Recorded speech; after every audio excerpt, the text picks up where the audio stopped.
atención. Seguimos nosotros con el panel de expertos. En este primer panel de expertos se ha querido poner el foco en tres factores principales que condicionan la posición de cada eslabón en la cadena y de las tendencias del sector agroalimentario. Hablamos del consumidor, también de la digitalización y la competitividad de nuestro sector agroalimentario. Para ello tenemos a los siguientes ponentes. César Valencoso Gilabert, director de consultoría Kantar World Panel. Rosa Gallardo Cobos, directora de la Escuela Técnica Superior de Ingeniería Agronómica y de Montes de la Universidad de Córdoba. Y Joaquín Maudos Villarroya, catedrático de Economía por la Universidad de Valencia. Ellos serán moderados por Juan Miguel del Real Sánchez Flor, director de Cooperativas Agroalimentarias de Castilla-La Mancha. Les damos la palabra. Muy bien. Pues muy buenos días a todos y a todas. Vamos a continuar con el desarrollo del programa previsto para esta mañana y vamos a arrancar con este panel de expertos sobre tendencias del sector agroalimentario.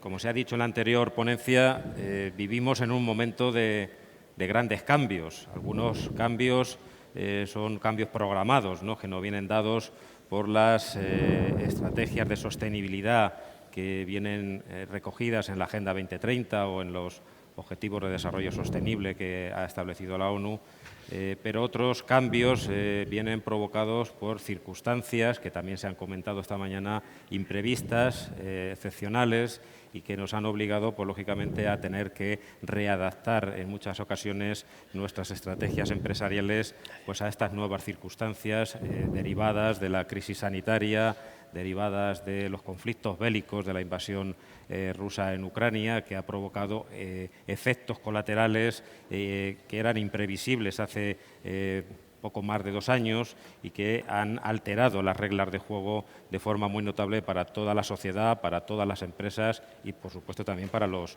consumidores en el momento de ejercer su acto de compra, ¿no?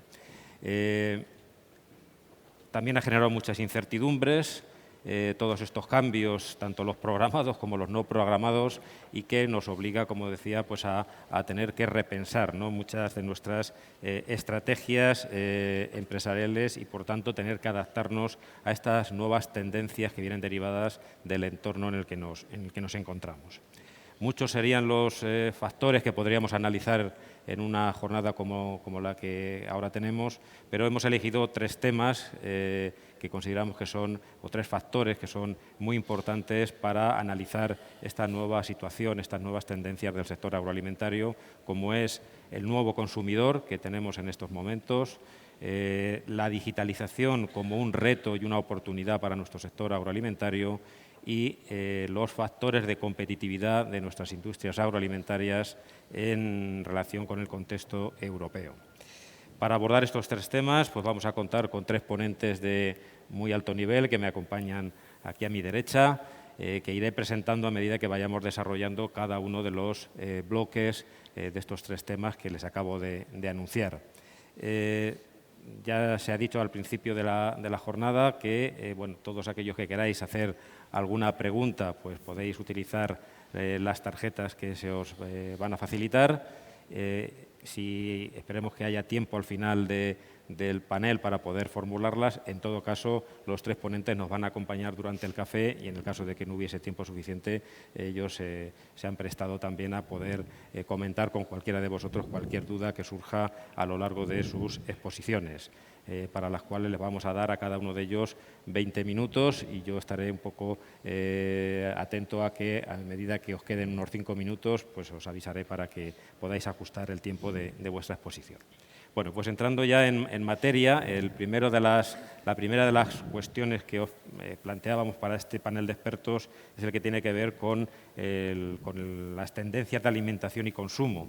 Estos cambios que comentábamos hace un momento afectan a todos los ámbitos de la sociedad, pero también afectan al consumidor, al acto de compra que tiene que hacer el consumidor de productos de alimentación, un consumidor pues que bueno, coincidimos que es un consumidor maduro, informado, pero que también se ve muy afectado por toda esta situación, todo este contexto, todo este entorno, todas estas nuevas circunstancias de inflación, de subida de precios, de bajada de su poder adquisitivo, y que hace que también tenga que adaptarse y las empresas tengamos que adaptarnos a este nuevo consumidor que tenemos después de la pandemia y sumido en unas circunstancias imprevisibles hace poco tiempo.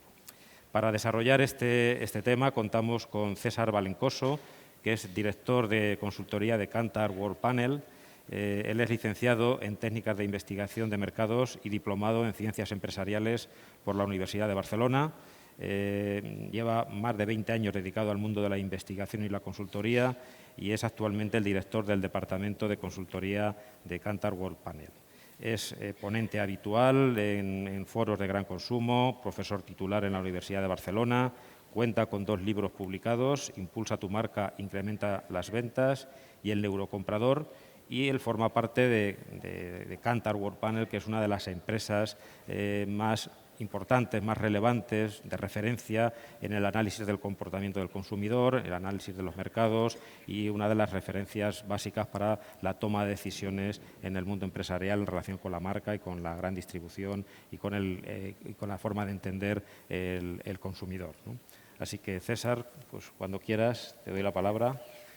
Pues muchas gracias por la introducción y también muchísimas gracias por la invitación a poder traer aquí la voz del consumidor y a compartir nuestro punto de vista sobre lo que estamos viendo, lo que está sucediendo en el mercado. He titulado la ponencia Niebla de guerra, que queda un poco tétrico, pero me refiero al término que acuñó el mariscal prusiano von Clausewitz en tiempos napoleónicos, que explicaba que muchas veces los generales, en el momento de tomar una decisión, en el momento de la batalla, muchas veces erraban y tomaban decisiones que eran incorrectas, enviaban unidades donde no tenían que enviarlas en ese momento, ¿no? Y esto ocurría porque el general, imaginaos en la época napoleónica, las líneas de frente eran de kilómetros de largo, la caballería corriendo y levantando polvo, cuando se descargaba la fusilería, pólvora, un montón de nubes de pólvora y de nube y de humo. Y al final lo que acababa pasando es que el general recibía información tarde, y a veces incorrecta, a veces parcial, y por lo tanto tenía todo un conjunto que Clausewitz llamó justamente niebla de guerra, ¿no? Todo un conjunto de cosas que hacía que no tuviéramos la información correcta para tomar las buenas decisiones. Y lo he utilizado porque creo que estamos en una situación bastante parecida a la hora de tomar decisiones. El mundo del gran consumo, el mundo de la alimentación, está sufriendo a la vez un montón de crisis. Todo el mundo hablamos de inflación y hablaré de inflación. Os diría que nuestros clientes, pues probablemente 9 de cada 10 conversaciones son sobre inflación y qué va a pasar y cómo reacciona. Pero no hay que olvidar que ha habido muchas más crisis a la vez. Tenemos la huelga de transporte que ha habido y que puede que vuelva a haber. Tenemos obviamente la guerra de Ucrania y un factor que se nos está olvidando, pero que cuando miramos los mercados es absolutamente fundamental, y es que estamos comparando un año, el actual, que es un año en el que es casi post-COVID, con un año pasado que era COVID. Y eso significa muchas cosas, como vamos a ver ahora. Cuando nosotros miramos el mercado global, qué está pasando con el gran consumo, siempre desde el punto de vista de consumidor final, lo que vemos es que es verdad, si nos fijamos a la derecha de la diapositiva, si miramos la alimentación dentro del hogar, que es la parte más grande de todo el pastel, está decreciendo. Cae un 2,6% en lo que vamos de año en facturación, a pesar de la inflación. Estamos cayendo un 2,6% en facturación, pero no es por culpa de la inflación, sino porque hay un trasvase enorme de volúmenes afuera del hogar. La alimentación fuera del hogar se recupera y captura muchos de estos volúmenes. Esto, si os fijáis en los otros dos componentes que forman el gran consumo, que sería droguería y perfumería, cuadra perfectamente. Cuando estamos poco tiempo en el hogar, pues gastamos menos en droguería, y cuando estamos mucho tiempo fuera del hogar, gastamos más en perfumería. Así que lo que estamos viendo en realidad es un gran trasvase. Creo que se ve incluso mejor si lo miramos mes a mes. Y no me interesa el detalle, me interesa el aspecto gráfico. Las dos barras que vemos abajo es el total volumen o el total facturación que ha tenido el gran consumo mes a mes. Esas dos líneas de abajo son el año 2018 y 2019 y es lo que podríamos decir que es la normalidad, era lo que había antes del COVID. Luego tendríamos esa línea que viene tan arriba, que es el año 2020, que fue totalmente disruptiva y rara. Estamos hablando ahora de alimentación dentro del hogar. Y fijaos que la línea verde oscura es la línea del año pasado. Y esa línea no era de normalidad. Estábamos claramente por encima de lo que tendrían que ser los volúmenes de alimentación dentro del hogar. Y por lo tanto, cuando dibujamos la línea roja, ya era esperable que estuviéramos por debajo. No es por un tema de inflación. Era totalmente esperable que la línea roja, lo que pasara este año en una situación post-COVID, estuviera en negativo respecto al año anterior. Y esto además se ve refrendado, ahí veis un salto rarísimo, ¿no?, que hay, pero eso es la huelga de transporte y el posterior bajón que hay es porque la gente había acumulado una cantidad enorme de producto que luego no fue necesario y además coincidió con la primera Semana Santa. O sea que está siendo un año realmente rarísimo. Pero como decía, no es un tema de inflación, la inflación no está afectando tanto los mercados hasta ahora como pensamos y como va a afectar ahora por las razones que explicaré, pero esto afecta a todos los movimientos intramercado también. A la derecha, por ejemplo, tenemos la cantidad de ocasiones en las que elegimos un menú por placer, por practicidad o por salud y vemos cómo estamos volviendo también a la normalidad aquí. En el año pandémico se desató las ocasiones de consumo por placer, bajó mucho lo que eran las ocasiones de consumo por practicidad porque no la necesitábamos, teníamos tiempo de sobra en casa y ahora volvemos a ver cómo se vuelve a reequilibrar. Es decir, el mensaje global cuando nosotros miramos los mercados por arriba y por abajo hasta el día de hoy es que en realidad podemos explicar todo lo que pasa, prácticamente todo lo que pasa, solo con la comparativa de un año post-COVID con un año COVID. ¿Qué pasa con la inflación entonces? Porque estamos todos preocupados con la inflación y lo que parece es que no está teniendo demasiado efecto. En realidad, cuando hacemos un análisis, y insisto, no voy a entrar en el detalle técnico, pero lo que hemos hecho es mirar en el histórico que tenemos qué pasaba con la evolución de este mercado cuando la inflación era un poco más alta o un poco más baja.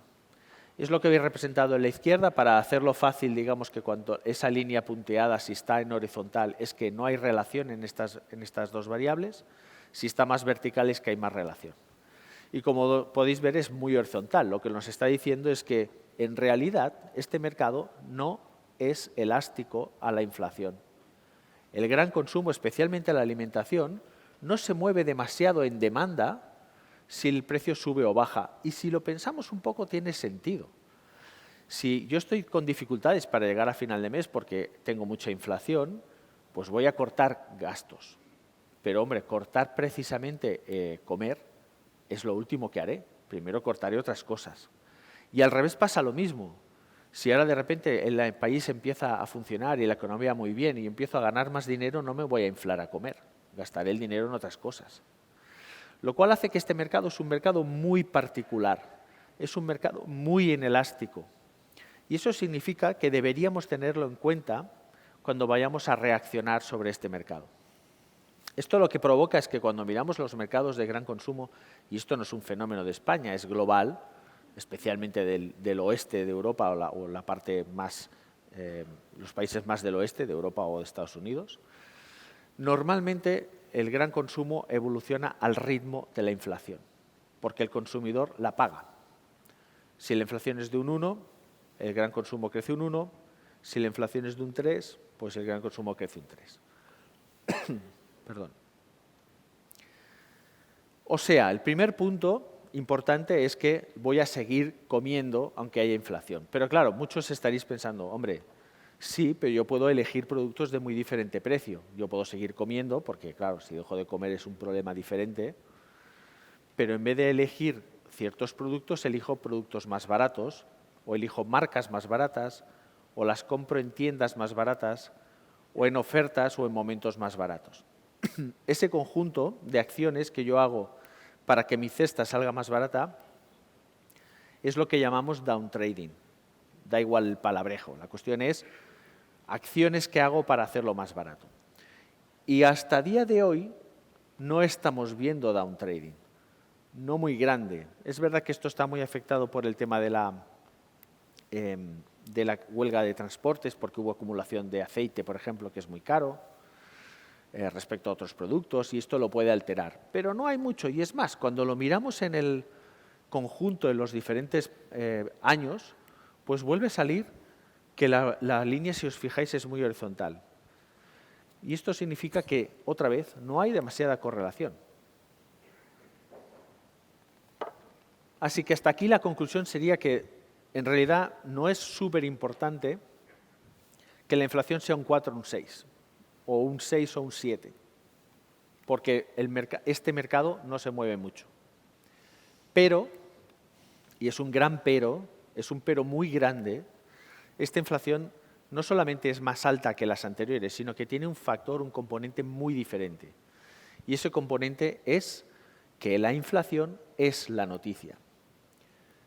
Da igual que la inflación sea un 4 o un 6, da igual entre comillas, pero lo que no da igual es que la inflación esté en las portadas todos los días, en los medios de comunicación todos los días, que nos estén diciendo constantemente lo mucho que está subiendo todo, porque esto lo que genera en el consumidor es un estado mental de miedo y de incertidumbre.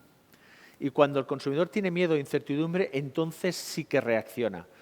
De hecho, si nos vamos a la crisis anterior, que para nosotros es un laboratorio fantástico, y vemos qué pasó en el 2008, hubo un momento en que hicimos un corte entre los diferentes consumidores en 4 grupos. En los 2 extremos tenemos los que se comportan normal. Normal quiere decir, no siento la crisis, no tengo ningún problema, sigo gastando, como veis abajo, en gran consumo, un 4,3% más. Y en el otro lado también es normal. Gente que decía, me he quedado en el paro, no llego a final de mes, por lo tanto, hago una reducción de gran consumo. Pero lo interesante es que la parte de en medio, que es la mayor parte de la gente, casi un 80%, te está diciendo que la crisis no la nota o la nota muy poco, es decir, en realidad no está muy afectado, pero fijaos en que el dato de abajo ya está reaccionando en negativo. Es decir, la gente no reacciona cuando sufre el efecto, sino cuando tiene miedo de sufrirlo. Y ahora sí hemos encontrado una variable donde la curva se nos pone vertical, que es el índice de confianza. Cuando la gente tiene miedo, cuando la gente tiene incertidumbre, entonces empieza a comprar barato, empieza a estar en una situación mental de empezar a estar afectado y afectar su consumo. Y esta, evidentemente, es la situación que tenemos hoy.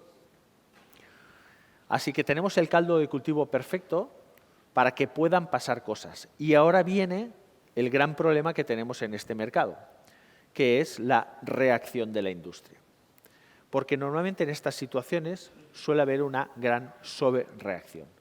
Voy a poner el ejemplo de los que normalmente se ven más, porque están directamente relacionados con el consumidor, que son los distribuidores. Aquí tenéis cómo ha evolucionado la inflación, no solamente en el total, gran consumo, sino en diferentes retailers, como ha subido los precios Mercadona, Lidl, Día, etcétera, etcétera. Obviamente todos están subiendo precios, no hay ninguna sorpresa. Algunos han subido un poco más tarde, otros lo suben un poco menos, pero todos están subiendo precio. Cuando ellos están intentando decirle al consumidor, en mi casa vas a comprar barato. ¿Cómo puedes hacer que la cesta salga barata si todos los componentes de la cesta están subiendo? Pues solo hay una manera, que es empujar fuerte la parte más barata de tu cesta. Por ejemplo, la marca de distribución. La marca de distribución está subiendo en total España 3 puntos de cuota. Es la subida más grande que yo he visto en los 25 años que llevo. Es más grande que la que hubo en 2008. Está siendo realmente brutal de momento. Y lo suben todos. Fijaos en las subidas que hay en un Mercadona, de cuota de marca de distribución, o en un Carrefour, o en un Día. Y esto tiene un efecto brutal. No solamente un efecto brutal porque los que venden marca fabricante o los que no están, digamos, en la parte más de esta distribución, obviamente van a haber reducido su tamaño de mercado, sino porque esto hace pequeño el mercado. De hecho, si volvemos a la crisis anterior, vimos que en solo 4 años el consumidor acabó gastando 1.200 euros menos por hogar en gran consumo, que es una brutalidad. Es casi una reducción de un 20% del gran consumo. Y si nos fijamos en cuáles fueron los componentes, el componente más importante es precisamente el downtrading. Es decir, estamos empujando al consumidor a que vaya a hacer lo que nos va a hacer más pequeño el mercado, donde va a haber más presión en los precios. Así que, evidentemente, el punto más importante es que hay una sobrereacción de la industria, y además decimos que hay una sobrereacción de la industria porque no es el consumidor el que está consumiendo más MDD, sino que es una reacción al movimiento que hay en los lineales. En este cuadro lo que veis es una correlación entre qué ha pasado en aquellos distribuidores donde ha crecido mucho la marca de distribución, si hay más SKUs, si hay más referencias, si hay más parte del surtido de MDD o no. Y cuadra perfectamente. ¿Por qué está vendiendo más marca de distribución Mercadona? ¿Porque el consumidor de Mercadona cuando entra elige más productos de MDD? No, porque Mercadona está poniendo más productos de MDD. Y lo mismo con Día. ¿Por qué está reduciendo Eroski? Porque está quitando productos de MDD. Es decir, hay una parte, y es una parte muy importante del movimiento que tenemos en el mercado de marca de distribución, de productos más baratos, que está en manos de la industria, está en manos de los retailers. Por lo tanto, el movimiento que vemos no es solamente un tema de que el consumidor esté sensible, sino que lo estamos empujando allí.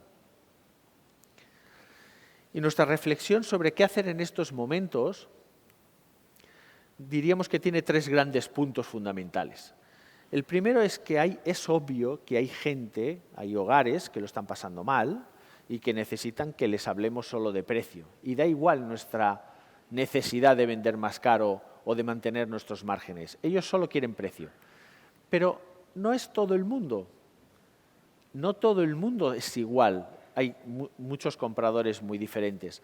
Aquí os propongo una segmentación realmente muy sencilla entre gente que puede o no puede pagar, es decir, gente que está siendo afectada o no, que está llegando a final de mes o no, para entendernos, y gente que quiere o no quiere pagar, es decir, gente que dice, oye, déjame, yo quiero comprar marca de distribución, yo quiero comprar más barato, yo quiero comprar en promociones. Si nos quedamos con el cuadrante menos menos, es gente que está con dificultades para llegar a final de mes y que no quiere que le hablen de otra cosa, no quiere comprar otra cosa, no quiere hablar de innovación, quiere que le hablemos de precio. Pues habrá que hablarle de precio, nos guste o no nos guste. Esta gente solo quiere oír que le habléis de precio. Pero esta gente es un 35%, que es mucho, porque normalmente suele ser un 20%, ha crecido, está en un 35%. Es mucha gente. Pero el 65% de la gente no está en ese cuadrante. Es gente que está esperando que le hablemos de otra cosa. Porque además hay un gran problema si solo hablamos de precio, que es nuestro segundo punto. Si solo hablamos de precio, lo que estamos haciendo es limitar, reducir las razones por las cuales nos pueden comprar al precio. Fijaos, estas son las 5 razones principales por las cuales un consumidor elige una cadena de distribución. Podría hacer lo mismo con una marca, ¿eh? Esto es para una cadena. ¿Por qué voy a esta cadena y no a esta otra? Lo primero es por proximidad, lo segundo es por precio, calidad-precio, por hacer toda la compra, por la calidad de productos frescos, lo que sea. Si todos los distribuidores y toda la industria solo hablamos de precio, lo que le estamos diciendo al consumidor es que las otras razones no son muy importantes. Lo importante es el precio. Y por lo tanto va a ganar aquellos retailers, en este caso aquellos distribuidores, que estén mejor posicionados en la figura de precio, que en España son Lidl y Mercadona. Si vosotros sois Lidl o Mercadona, pues buenas noticias. Fantástico, a hablar de precio, a seguir explicándole al consumidor que pueden ahorrar precio. Pero si nosotros estamos fuera de ahí, no somos Lidl Mercadona, o no somos productores de MDD, o no somos productores de producto barato, o queremos seguir manteniendo un precio un poco más elevado para mantener nuestros márgenes, no hablemos solo de precio. Hablemos de las cosas que hacen que un consumidor nos compre. Productos frescos de calidad, hablemos de la importancia de nuestra marca, hablemos de la posibilidad de hacer una compra variada, hablad de sostenibilidad, de lo que queráis, pero no habléis solo de precio. Si solo habléis de precio, siempre va a ganar las opciones de precio. Y la última reflexión es que en estos momentos hay una gigantesca tentación, lógica, por otro lado, de cuando nosotros vemos que nuestros costes suben y tenemos dificultades para traspasar el precio, lo que normalmente solemos hacer para proteger nuestros márgenes es reducir costes. Y es lógica esa reacción. Y no digo que no se tenga que hacer con ciertos costes que a lo mejor no los necesitamos. Pero ojo con la reducción de costes. Cuando nosotros miramos diferentes crisis, otra vez es la de la última, pero lo podríamos buscar en otras crisis diferentes, hay una constante siempre igual, que es que cuando acaban las crisis nosotros siempre miramos cómo han ido aquellas marcas, qué han hecho aquellas marcas que han aguantado bien o incluso han crecido y compararlas con las marcas que les ha ido mal. Y siempre sale la misma conclusión. Las marcas que les ha ido bien siguen haciendo publicidad, siguen innovando, siguen intentando que su producto esté en el lineal, siguen visibilizando su producto, siguen invirtiendo, siguen gastando. Porque si nosotros empezamos a reducir lo que suele pasar para mantener costes, o sea, para mantener márgenes, perdón, lo que suele pasar es que entonces vendemos menos, porque las acciones de publicidad dan venta, las acciones de promoción dan venta, las acciones de visibilidad dan venta. Si los quito, me baja la venta. Si me baja la venta, tengo más dificultad para mantener el margen, con lo cual vuelvo a bajar costes, que vuelven a bajar la venta, que vuelven a bajar el coste, etcétera, etcétera, etcétera. Así que yo sé que es difícil y es contraintuitivo, porque lo que es lógico pensar es, bueno, pues si me va mal voy a cortar costes, pero en realidad es el momento justo de ser valientes y seguir apostando por mantener las inversiones en nuestro producto y en nuestra marca. Así que los dos grandes mensajes serían, por un lado, la inflación es importante, pero este mercado es muy especial y muy inelástico, así que no sobrereaccionemos, no hablemos solo de precio. Y la segunda es, en la medida de lo posible, mientras os lo permita vuestra cuenta de resultados, no cortéis los gastos que estamos utilizando para poder vender más. Muchísimas gracias y mucha suerte.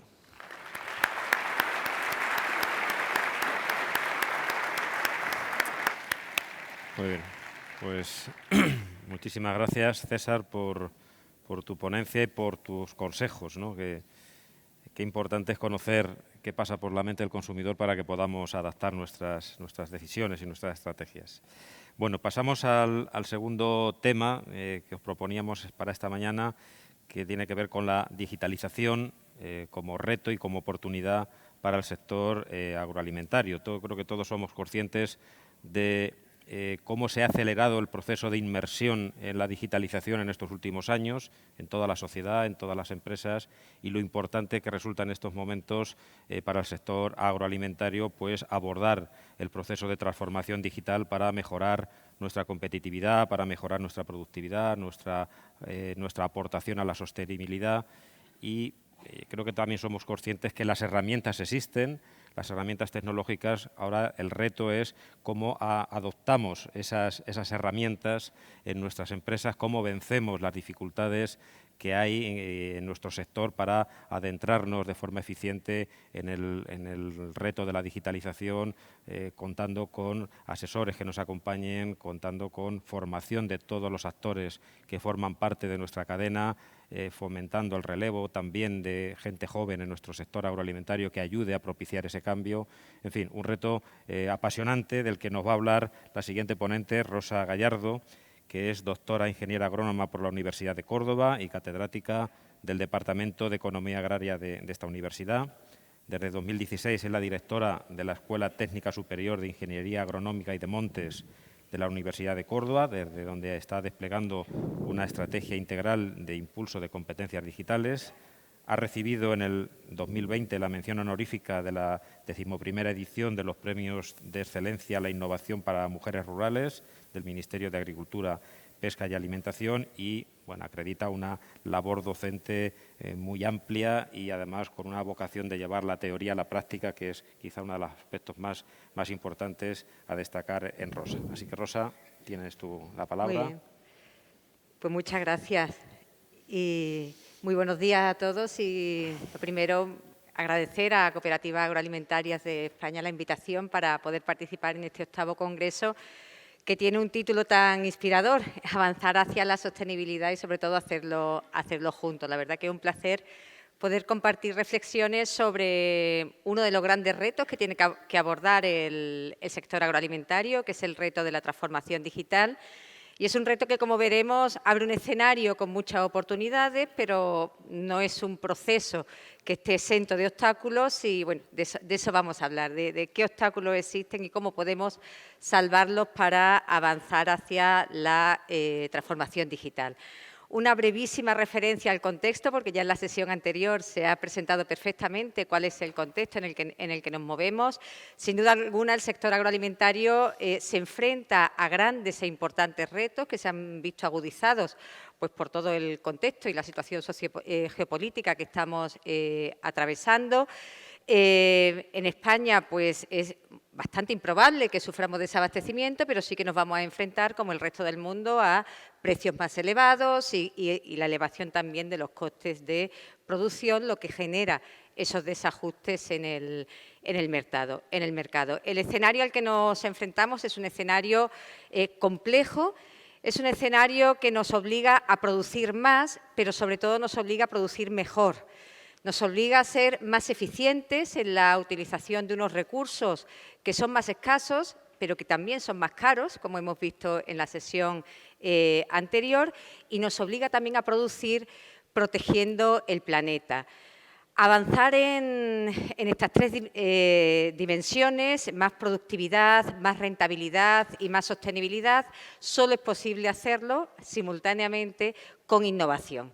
Y al hablar de innovación en el momento que estamos atravesando, pues significa hablar de muchas cosas, pero sobre todo también de transformación digital. La transformación digital es la que nos va a permitir avanzar en estas tres dimensiones de la sostenibilidad que ya se han presentado anteriormente: la dimensión económica, la dimensión social y la dimensión ambiental.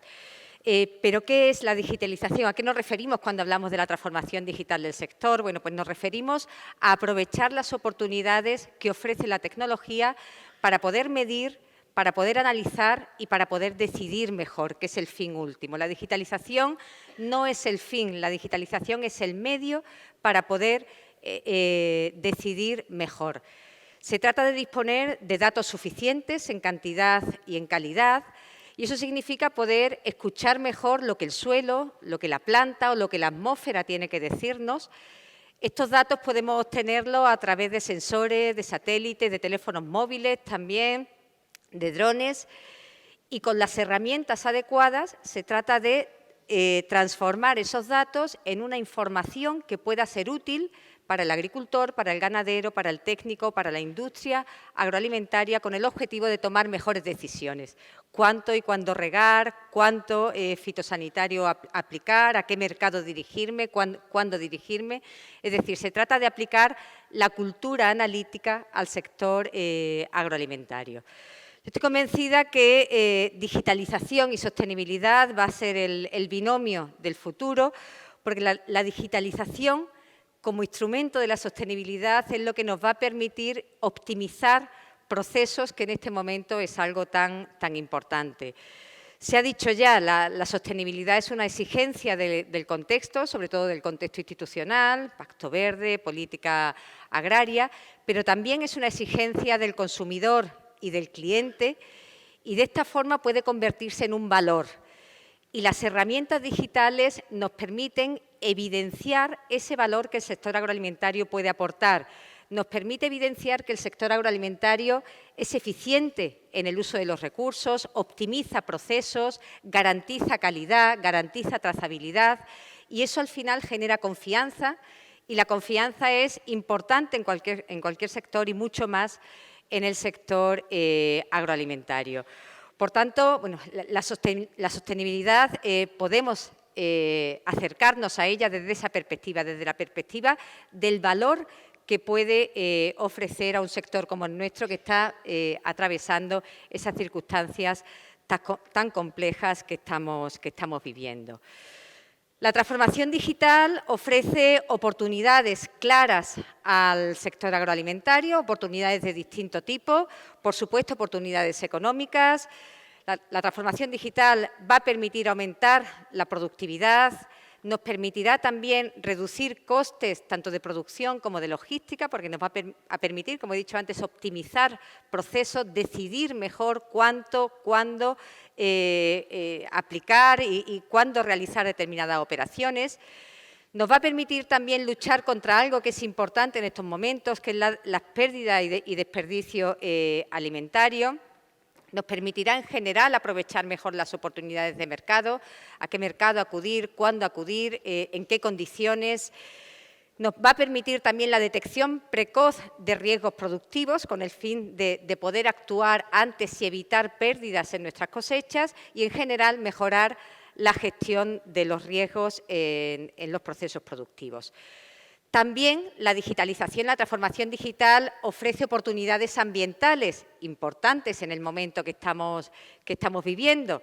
Nos va a permitir optimizar el uso de esos recursos que son escasos. Me refería antes al agua. El agua es un recurso esencial para la producción agraria y en estos momentos la eficiencia en el uso de este recurso es importantísimo para poder seguir avanzando. Nos va a permitir también facilitar la reducción de emisiones, poder hacer un seguimiento mejor de la huella hídrica o de la huella de carbono, algo que también aporta valor en estos momentos, acortar circuitos, mejorar la logística, como hemos dicho, o favorecer el control de fertilizantes y fitosanitarios. Aplicar exactamente la cantidad de fertilizante y fitosanitario que se necesita en cada momento sin afectar la productividad. Pero también ofrece oportunidades importantes para el consumidor. Mayor transparencia y trazabilidad, esencial, puede acelerar la logística también, facilitar la compra online, el control de la calidad y la detección rápida de riesgos, algo que es importante para el consumidor y, en general, la transformación digital puede ofrecer herramientas para dar garantías y confianzas al consumidor. Normalmente hablamos de garantías en el ámbito agroalimentario, garantías de origen, garantías de calidad, garantías de inocuidad, de salubridad, pero en estos momentos convulsos que estamos viviendo aparece también una garantía importante que es la garantía de suministro. Y la garantía de suministro también es un elemento importantísimo en estos momentos que va a generar confianza a los clientes. Quien sea capaz de garantizar ese suministro probablemente podrá aprovechar mejor las oportunidades que ofrece el mercado. Y ahí la transformación digital también tiene mucho que aportar. ¿En qué situación estamos? Las oportunidades hemos visto que son grandes, se abre un escenario importante de oportunidades, pero la tecnología está ahí, a disposición del sector. Los avances que se han producido tecnológicos son importantísimos. Blockchain, robótica, drones, satélites, inteligencia artificial, gemelos digitales. Es decir, los avances son importantísimos en cuanto a la tecnología que el sector puede tener a su disposición, pero no estamos frente a un problema tecnológico. El principal problema que tenemos es el problema de adopción de la tecnología. ¿Cómo hacemos para mejorar una tasa de adopción de la tecnología que en estos momentos es baja? Es verdad que hay diferencias entre subsectores y también diferencias entre zonas geográficas. Probablemente el sector de los frutales de hueso sea el sector que mayor tasa de adopción de tecnología tiene, pero de cualquier forma lo importante es que nadie se quede atrás. Lo importante en este momento que estamos viviendo es que todo el sector sea capaz de incorporarse a esta revolución que es la transformación digital y de aprovechar estas oportunidades que hemos señalado que existen y que pueden permitirnos avanzar en esas tres dimensiones que hemos visto: económica, social y ambiental. El problema, ¿cómo mejoramos esa tasa de adopción de la tecnología? ¿Cómo salvamos esa brecha enorme que se abre y que en estos momentos es una realidad entre los que impulsaron y adoptaron la tecnología con rapidez y aquella parte del sector que está mirando con cierto rechazo, con resistencia o que es verdad que tiene obstáculos y barreras importantes para poder favorecer esa adopción de la tecnología. Barreras de tipo económico, pero también actitudinal, de falta de confianza, de resistencia, y nos jugamos mucho logrando que esa curva de difusión de esta innovación sea una realidad y avance al ritmo al que el sector y sobre todo la sociedad pues, necesita. Para avanzar en este proceso de transformación digital, para romper esa brecha, para mejorar la tasa de adopción de la tecnología, yo señalaría 5 claves que creo que son importantes.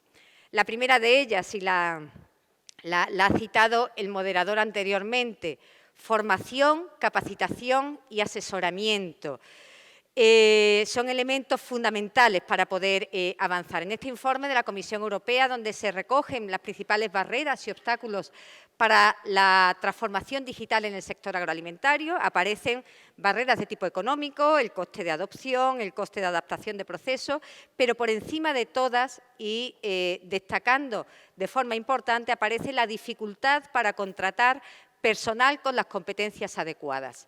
Estamos en un sector que no es un sector para técnicos generalistas. Es decir, necesitamos profesionales que conozcan bien el sector agroalimentario, que tengan expertise de dominio, profesionales que tengan competencias agronómicas, agroalimentarias, que conozcan el sector y que además tengan competencias digitales. Y ese es un reto importantísimo que tenemos para la formación, porque son los profesionales que el sector, que las empresas, que las cooperativas están necesitando. Hay las universidades, pero no exclusivamente, también la formación profesional, y yo creo que todo el entramado que tiene la responsabilidad en la formación, tenemos un reto muy importante. En el caso de la Universidad de Córdoba, pusimos en marcha hace 5 años un máster universitario para la transformación digital del sector agroalimentario y forestal, que precisamente estamos tratando de formar de la mano de las empresas este profesional. Un profesional que acompaña al sector en el proceso de transformación digital con competencias agronómicas consistentes y también con competencias digitales suficientes para abordar este reto y para ayudar a la empresa en este proceso de transformación. Pero no es suficiente la formación de profesionales, necesitamos que todo el sector tenga una capacitación suficiente para afrontar este reto de la transformación digital. Este es un recorte de prensa del Foro de Atagri, un evento que se celebra anualmente. Yo creo que es el principal evento en el sur de Europa de impulso a la transformación digital del sector agroalimentario. Y en este evento de hace 2 años los agricultores fueron muy claros. Los agricultores necesitamos tecnología y datos, pero primero necesitan formación, capacitación. Es decir, hay que acompañar también al sector en este proceso de capacitación. Hay iniciativas de todo tipo. El Ministerio de Agricultura, Pesca y Alimentación, en su estrategia de transformación digital del sector agroalimentario, ha impulsado la creación del Centro Nacional de Capacitación en Competencias Digitales para el sector agroalimentario, en el que participamos también la Universidad de Córdoba y la Universidad Politécnica de Madrid, con este objetivo, con el objetivo de acompañar al sector en este proceso de capacitación para ir dando pasos y poder avanzar. Y, por supuesto, el asesoramiento. Hace falta una estrategia contundente y clara para que los asesores estén a disposición del sector, de las empresas, de las cooperativas, de los agricultores, para acompañarles en este proceso de transformación digital.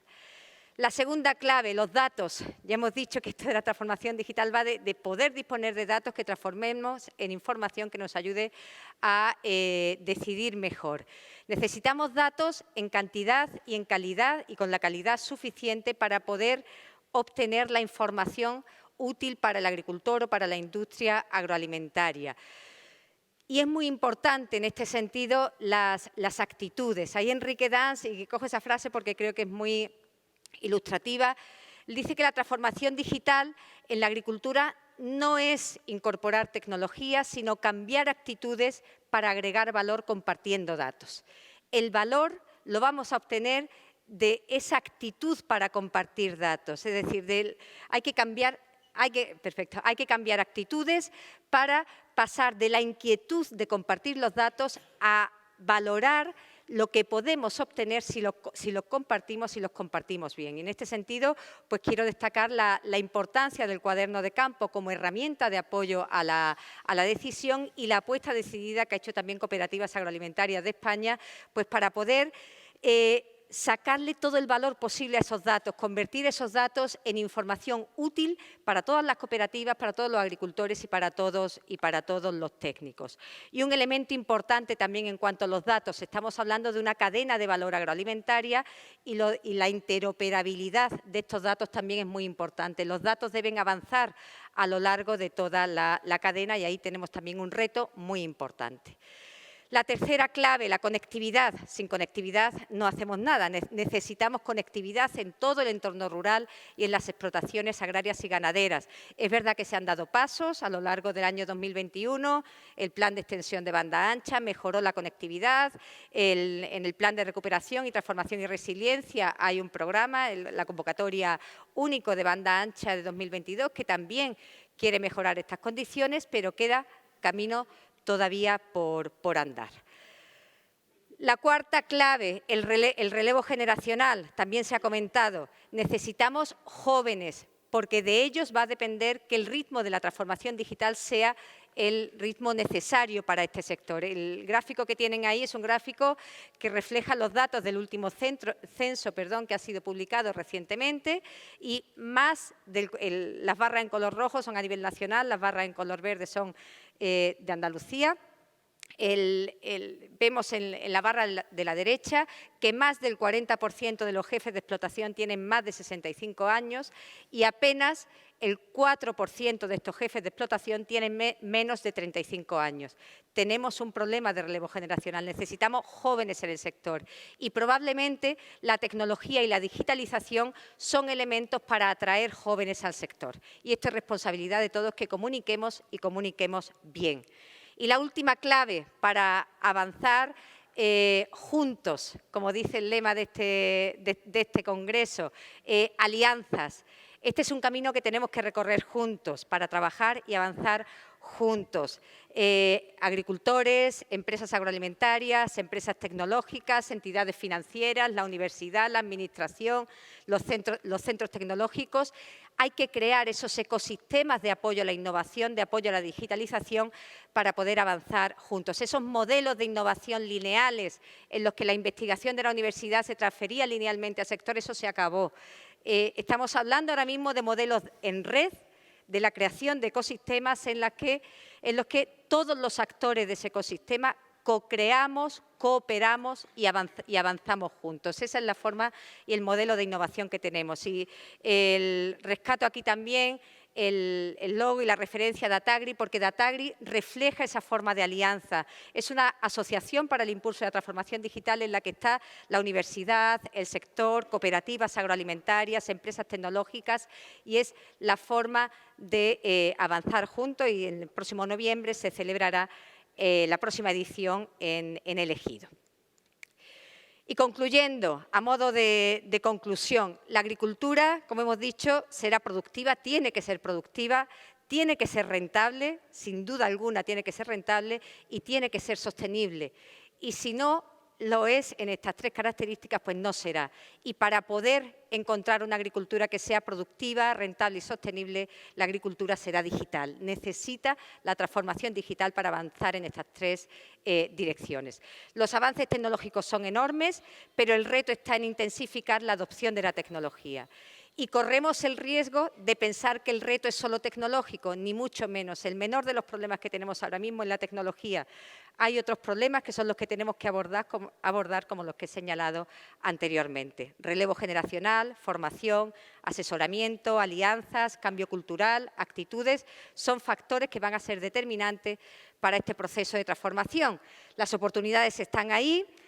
Las oportunidades también derivadas de ese reposicionamiento estratégico del sector agroalimentario. La situación que atravesamos a nivel mundial es dura y es difícil, pero se abren oportunidades para el sector agroalimentario y en el debate se ha puesto la mirada fundamentalmente en la agricultura y en la alimentación. Aprovechémoslo y yo creo que el aprovechar las oportunidades pues va a depender de todos. Muchísimas gracias.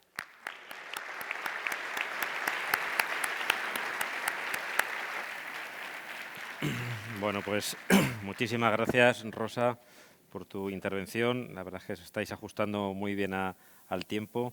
Me quedo con esa frase que decías al final de que la agricultura de futuro será digital o no será, y se va a producir seguramente una brecha importante entre aquellas explotaciones e industrias que aborden el reto digital y las que se queden en el camino.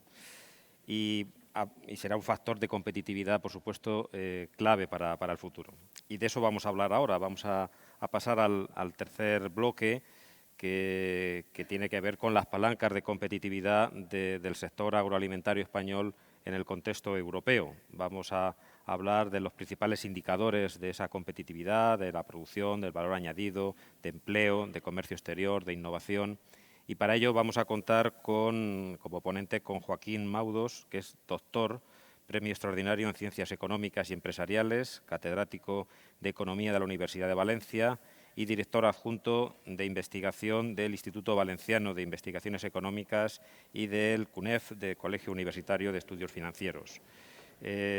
Joaquín pues es un economista muy reconocido, con muchas publicaciones, con muchos artículos, es columnista de los principales diarios especializados en La Vanguardia, en La Expansión, en El Español, uno de los economistas más citados y más reconocidos a nivel europeo, y le hemos pedido pues la difícil tarea de concentrar en 20 minutos el interesante análisis que se contiene en el informe 2021 del Observatorio sobre el sector agroalimentario español en el contexto europeo, que él ha dirigido y que es una publicación muy interesante que está a disposición de todos ustedes en la página de Cajamar. Así que, Joaquín, cuando quieras, tienes la palabra. Pues nada, buenos días y muchísimas gracias a los organizadores por haberme invitado hoy a presentarles los principales resultados de ese informe, de ese observatorio que patrocina Cajamar y que llevamos ya la quinta edición con datos referidos al 2021. Hay informes del sector primario, hay informes del sector de la industria de la transformación, pero había un hueco. ¿Por qué? Porque no había un informe que cubriera la totalidad de la cadena de valor. Por tanto, la gran aportación de este informe y los datos que les voy a mostrar es precisamente recorrer toda la cadena. Sector primario, industria de la transformación y también, muy importante, la comercialización y la distribución de esos productos agroalimentarios. Como ha dicho el moderador, tienen ustedes disponible en la página web de Cajamar el informe en su totalidad. Bueno, ¿qué hacemos en el informe? Repasamos muchas dimensiones económicas del sector, cuánto aporta a la economía, cuántas rentas genera, cuánto empleo genera, cuán productivo es, cuán competitivo es, cuánto aporta al sector exterior de nuestra economía, cuáles son sus retos en términos de competitividad, productividad, protección del medio ambiente, etcétera, etcétera. ¿Cuánto aporta a la economía? Porque este sector que está aquí en esta sala hoy aporta mucho en esta economía. Aporta tanto como que aporta 100.000 millones de euros de valor añadido, de sueldos y salarios y de beneficios. En ese gráfico que ustedes en pantalla tienen, lo que se representa es cuál es el peso de la totalidad de la cadena de valor del sector alimentario en el total del PIB de la economía española, parte izquierda del gráfico, y a la derecha tienen ustedes lo mismo para la Unión Europea de los 27. Ustedes también pueden ver en la columna total tres franjas. La primera representa al sector primario, la segunda representa a la industria de la transformación y la tercera esa fase de distribución. Por tanto, de este gráfico se pueden sacar grandes titulares. El primero es un sector que, como he dicho, aporta casi 100.000 millones de valor añadido a la economía española en el 2021. Ha crecido en este último año ligeramente por debajo de la media, ha perdido algo de peso, pero hay que recordar qué pasó en el 2020, año de la pandemia, año donde este sector mostró su resiliencia y, por tanto, fue un año difícil, con una caída del valor añadido, pero mucho más pequeña que el total de la economía. Por tanto, en el 2021, el peso en el total de la economía, que es del 9,2% del PIB, ha caído ligeramente respecto al valor del 20, pero está 4 décimas por encima del valor que tuvo antes de la pandemia en el 2019. Tercer dato muy importante, esa pérdida que hemos sufrido este año se debe sobre todo a la pérdida del sector primario. El valor añadido de la agricultura, ganadería y pesca este año, según dato del INE, ha caído un 3,7% y eso contrasta con un aumento del 4,3% en el 2020. En ese año sí que la agricultura fue un pilar muy importante de este país. Cuarto mensaje, fíjense ustedes en la altura de las barras, la fase de distribución es la que más valor aporta el 3,9% del total del PIB de la economía española. Y si ustedes comparan la parte izquierda de España con la parte derecha, comprobamos cómo en este país, en España, este sector aporta bastante más que la media europea, porque en España aporta el 9,2% del PIB y esos son 2,7 puntos más por encima de la media europea, que está en el 6,5%. La gran diferencia está sobre todo en la fase de distribución, que en España aporta el 3,9% del PIB, en Europa aporta el 2,6%.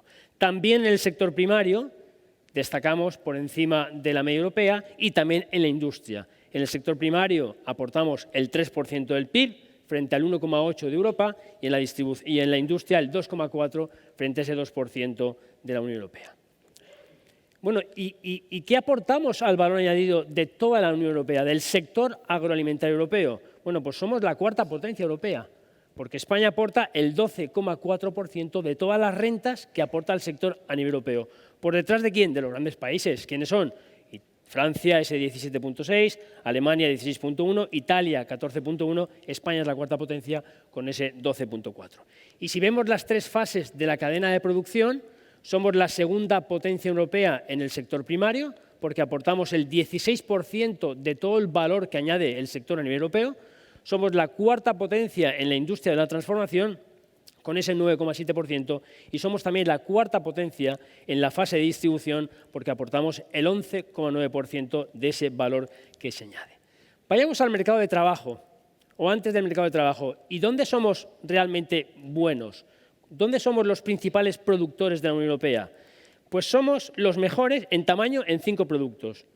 Cítricos, aportamos el 55,9% de toda la producción europea. Somos el primero en el aceite de oliva, porque aportamos el 51,7% de ese valor de la producción.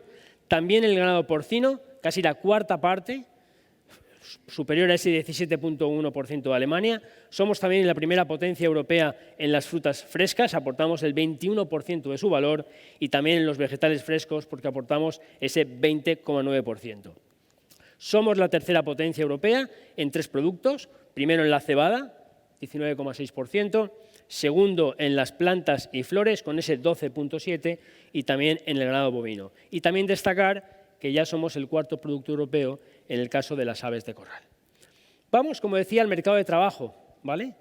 En el mercado de trabajo, haciendo el mismo análisis que en la transparencia previa, lo que vemos es cuánto aporta el empleo del sector agroalimentario al total del empleo de la economía española.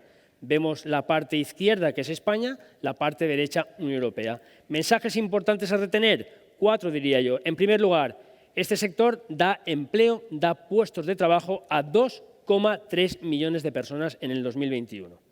En concreto, aporta el 11,5% del total del empleo de la economía española. En concreto, aporta unas 382.000 personas en el sector de la industria, casi 725.000 en el sector primario y 1.200.000 en la fase de la distribución y comercialización de alimentos y bebidas. Segundo mensaje, en el 2021 el empleo del sector ha caído ligeramente, solo un 0,4%, es una pérdida de 8.300 puestos de trabajo, ¿vale? Eso contrasta con el crecimiento que tuvo lugar el año anterior y, por tanto, su peso en el total de la economía se ha resentido. Ha caído de ese 11,8 a ese 11,5 del 2021. Tercer mensaje, en el 2021 solo ha aumentado el empleo del sector primario. Recuerden ustedes que antes les he dicho que el sector primario había perdido valor añadido y ha ganado empleo, por tanto, se ha resentido la productividad. Y, en cambio, también ha caído el porcentaje de empleo en la industria y en la distribución. Y cuando ustedes comparan la situación de España con la media de la Unión Europea de los 27, lo que vemos es que también en España este sector aporta más empleo, porque aporta el 11,5%, es casi un punto más que la media europea. Bueno, hemos visto el valor añadido, hemos visto el empleo y el cociente es valor añadido por empleado. Eso es la productividad, ¿vale? En este gráfico tienen ustedes una comparativa de ese valor añadido por ocupado, medido en la unidad de unidad de PPA que se llama, para poder comparar la moneda entre países. Mensajes a destacar, muy importante el primero, la industria agroalimentaria es la que alcanza los mayores niveles de productividad. Por tanto, en esa fase intermedia de transformación es donde más valor se añade. De hecho, esa productividad es de 64.900 euros por empleado, eso casi duplica la media de la última fase, que es la fase de la comercialización. También destacar que la productividad del sector en el 2021 ha aumentado un 0,8%, es un dato positivo a destacar, gracias sobre todo al fuerte crecimiento de la industria de la transformación. Su productividad creció el año pasado el 6,5% y en la distribución del 5%, pero por contra cayó en el sector primario un 7,3%. Pero aquí lo más importante es ¿y cómo estamos en comparación con nuestros competidores europeos? Eso es lo que importa realmente. En este gráfico ustedes tienen una barra 100, es decir, Unión Europea igual a 100. Si estoy por encima del 100, mi productividad en España es mayor que la europea. Si estoy por debajo, la productividad es menor que la europea. Por tanto, un titular muy interesante. Para el total del sector agroalimentario, las tres fases de la cadena de valor, nuestra productividad es un 29% superior a esa media de la Unión Europea. ¿Dónde destacamos sobremanera? En el sector primario. En el sector primario nuestra productividad duplica la media europea. O sea, el valor añadido por ocupado en este país duplica la media de la Unión Europea. Y en la fase de transformación también somos un 19% más productivos. En cambio, en la última fase de esa cadena, en la fase de distribución, nuestra productividad se resiente, porque es un 2% inferior a esa media europea. Bueno, para ser competitivo hemos de ser productivos, pero no es suficiente. Para ser competitivos hace falta algo más. Lo que hace falta es que las ganancias salariales de nuestros trabajadores sean acordes a las ganancias de productividad.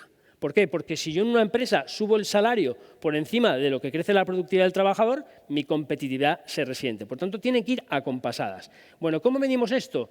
¿Cuánto me cuesta una unidad de producto? Coste laboral por unidad de producto. Aquí lo que quiero es estar por debajo de la media europea. Por tanto, de nuevo la vertical es 100, Unión Europea de los 27, y yo quiero estar por debajo, quiero tener un coste laboral unitario por debajo. Por tanto, mensajes muy importantes para el total del sector, ese indicador está un 29% por debajo de la media. Por tanto, puedo afirmar que la competitividad del sector agroalimentario español es un 29% superior a la media europea. Vamos a verlo por las distintas fases de la cadena de valor. Destaca sobremanera, habíamos visto que la agricultura era más del doble de productiva y es un 70% más competitiva, porque el coste de una unidad de producto es un 70% más barato en España. En la fase de distribución en la fase de transformación, la industria, somos un 11% más competitivos. En cambio, en la fase de distribución de nuevo nos resentimos, porque nuestra competitividad es un 3% más baja. Vamos a ver el motivo, porque hemos visto que esto es la combinación de productividad del trabajador y cuánto le paga un trabajador. Pues fíjense ustedes que para el caso del total de la cadena de valor, que somos un 29% mejores, más competitivos, es fruto de que nuestra productividad es un 29% superior y nuestros costes laborales medios por trabajador también son inferiores, por tanto somos más competitivos. Sector primario, es que somos el doble de productivos, pero es que el coste laboral medio de mi trabajador es un 38% inferior. Por tanto, mi opinión es que hay margen de maniobra para que haya subida salarial en el sector primario sin que se resienta la competitividad, porque hay un margen de maniobra importante. En cambio, en la industria de la transformación, lo que tenemos es que es un 19% más productiva, pero el coste laboral medio, lo que le pago a mi trabajador, es un 5% superior a la media europea. Por tanto, aquí no tengo margen de maniobra. Y finalmente, en la fase de distribución, lo que tengo es que soy menos competitivo por dos motivos. Primero, porque mi productividad es menor y encima el coste laboral de mi trabajador es mayor. Por tanto, soy menos competitivo. En el informe también analizamos cuánto importa en la cesta de la compra lo que compramos en alimentos y bebidas. El dato más reciente de 2021 lo que muestra es que en España dedicamos de ese gasto en la cesta de la compra el 23,3% a comprar alimentos y bebidas. Ustedes ven la separación, estos son los componentes del IPC de la cesta de la compra, se puede distinguir entre los alimentos, que es el componente con diferencia más importante, las bebidas no alcohólicas y también las bebidas alcohólicas. Los mensajes a destacar son básicamente tres. En España nosotros gastamos más en alimentos y bebidas, gastamos el 23,3%. Esos son casi 4 puntos más de lo que gasta un europeo. Segundo, en este año 2021 ha caído el peso. ¿Pero por qué? ¿Qué pasó en el 2020? Pandemia. Es que aumentó mucho en la cesta de la compra el peso de alimentos y bebidas y cayó en contra lo que consumíamos fuera del hogar. Por tanto, el dato actual está muy por encima del dato previo al COVID en el 2019.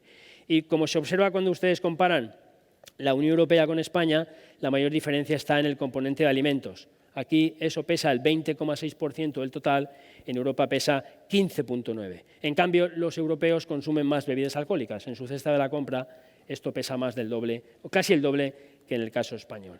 Si vemos el ranking para todos y cada uno de los países de la Unión Europea de los 27, y si nos comparamos con los principales países de la eurozona, pues en España el peso es sustancialmente mayor. Mayor que Alemania, mayor que Francia, mayor que en Italia. Bueno, precios. 5, muy mal. Precios, bueno, de precios, ¿qué les voy a decir? Que no se haya dicho antes, pero ya viene de atrás, porque en el 2021 es que los precios de los alimentos ya aumentaron el 4,8%. El de las bebidas ya aumentó el 7,2% y el de las no alcohólicas ese no aumentó el 0,4%. Por tanto, no es un fenómeno exclusivo de lo que estamos viendo ahora, sino que arrancó ya en el 2021. ¿Y dónde son más baratos comprar los alimentos y las bebidas? Porque para ser más barato he de comparar el precio y la capacidad adquisitiva de las personas. Bueno, pues en España los alimentos son un 3% más baratos, las bebidas no alcohólicas, y es un dato nuevo que nunca había ocurrido, ya son más caras que en Europa y las bebidas alcohólicas son más baratas. Por tanto, estamos convergiendo a ese nivel de precios corregido de la Unión Europea. Un bloque muy importante del observatorio que me gusta mucho contar es la internacionalidad del sector. Bueno, pues aquí los mensajes son muy importantes porque máximo histórico de exportaciones, estamos casi en 62.000 millones de euros. Eso implica que han crecido las exportaciones del sector un 11,6% en el año 21, muy por encima del año anterior. Crecemos en exportaciones más que la Unión Europea y ya nuestro sector agroalimentario aporta el 19% del total de lo que exporta esta economía. De hecho, ustedes ven ese circulito de España, está incluso por encima del referente internacional, que son los Países Bajos. Bueno, pues aquí en este país nuestro sector aporta más al total de las exportaciones que incluso Holanda. ¿A quién exportamos? 2/3 son Unión Europea, nuestro principal cliente es Francia, seguido de Alemania, Italia y Portugal, y ya aparece Reino Unido, claro, ya aparece fuera de la Unión Europea con el Brexit, y China ya aparece como el siguiente referente. Ha perdido algo de cuota de mercado en el 2021, pero ya es un país muy importante como destino de nuestras exportaciones. Lo que exportamos sobre todo son frutas y frutos comestibles, carne, legumbre, aceite y bebidas de todo tipo. Otro récord histórico del 2021, máximo histórico del saldo de la balanza comercial del sector. Ya son casi 19.000 millones de euros. Eso implica que ha vuelto a crecer el 2,2% y somos el segundo país de toda la Unión Europea con ese superávit del sector, exportaciones menos importaciones de su sector, más importante de toda la Unión Europea. Retos, para ir terminando, lo mencionaba el presidente de Cajamar en su intervención. Bueno, el buen dato es que cada vez el sector invierte más en I+D, eso es muy importante, sobre todo de cara a esa digitalización que comentaba Rosa, muy importante, que implica que el sector, dato del INE, ha invertido en el 2020, que es el último, 373 millones de euros en I+D.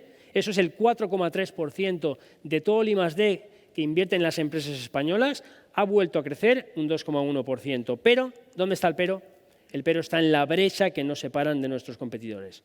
Cuando mido el esfuerzo en I+D del sector, es decir, cuánto invertimos en I+D como porcentaje del valor que generamos, del valor añadido, en ese caso hay una brecha importante que se va cerrando poquito a poco, pero sigue siendo muy importante porque este sector gasta el 0,635% de su valor añadido en I+D, mientras que Europa gasta el 0,75%. Por tanto, el reto es seguir apostando por esa inversión en I+D. En el informe también tocamos algo de medio ambiente, sostenibilidad, destacarles simplemente dos mensajes. El primero es que en España el área agrícola que se utiliza para cultivo orgánico ya representa el 8,5%, en transformación hay 1,5 puntos más, por tanto en este momento estaremos ya cercanos de ese 10% que está en torno a la media europea. Y también destacar que en el 2020, en este caso, que es el último año disponible, donde tenemos un reto pendiente es en la emisión de gases de efecto invernadero. ¿Por qué? Porque este sector representa la cuarta parte del total de la economía y ahí en los rankings internacionales, sinceramente, pues no salimos bien parados. Por tanto, el sector tiene un reto. Termino con 7 titulares rápidos. En primer lugar, destacar que este sector aporta 100.000 millones de euros a la economía española de rentas, son salarios, son beneficios, eso es el 9,2% del PIB. El dato ha caído ligeramente, pero está por encima del dato prepandemia del 2019. Segundo, este sector aporta a la economía 2,3 millones de puestos de trabajo, se ha resentido ligeramente, pero eso es el 11,5% del total del empleo de este país. Tercer mensaje importante, seguimos batiendo año tras año récord histórico de exportaciones de productos agroalimentarios. Ha aumentado nada menos que el 11,6% y estamos cerca de la cifra de los 62.000 millones de euros. Y recuerden ustedes también, récord histórico del saldo de la balanza comercial del sector con casi 19.000 millones de euros. Cuarto mensaje importante, destacar la competitividad del sector es muy elevada en el contexto internacional. Costes laborales unitarios, 29% por debajo de la media de nuestros competidores. Amenazas, a verlas, haylas, por supuesto. Y las dice muy bien el Plan de Recuperación, Transformación y Resiliencia, que es ese plan que acompaña a los Next Generations que ya están viniendo a España. Y coincido con el diagnóstico. Uno, el reducido tamaño de las explotaciones. No me da tiempo, pero si analizo la demografía empresarial del sector, este sector, el 76%, no es que sean pequeñas empresas, no, son microempresas, menos de 10 trabajadores y empresas sin asalariados. Por tanto, eso es una rémora de cara a la competitividad. Hemos visto que hay un déficit en esa inversión en I+D. ¿Qué voy a añadir a Rosa respecto a ese retraso en la incorporación de la digitalización en el sector? Y esa exposición a los riesgos del cambio climático. Es fundamental que invertamos bien los 1.800 millones que vienen del PERTE. Eran 1.000, pero el presidente del Gobierno dijo en mayo que son 800 más. Son 1.800 millones que se dirigen ¿a qué? A la digitalización y a la mejora de sostenibilidad. Y finalmente, retos. La verdad es que me he ido un poco asustado de la ponencia anterior cuando he visto esos índices de crecimiento de precios de fertilizantes, energía. ¿Por qué? Porque una cosa es ser competitivos, pero otra cosa es ser rentables. Y esto depende de cosas que muchas veces no están en sus manos. Muchísimas gracias.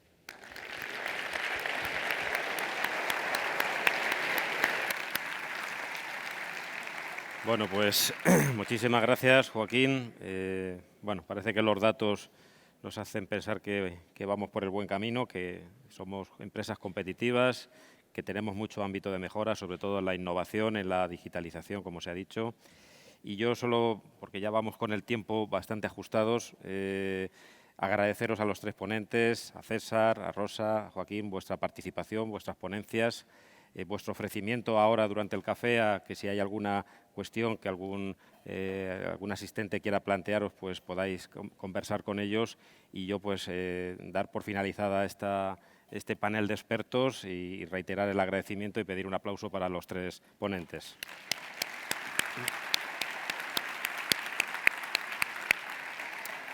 Bueno, pues...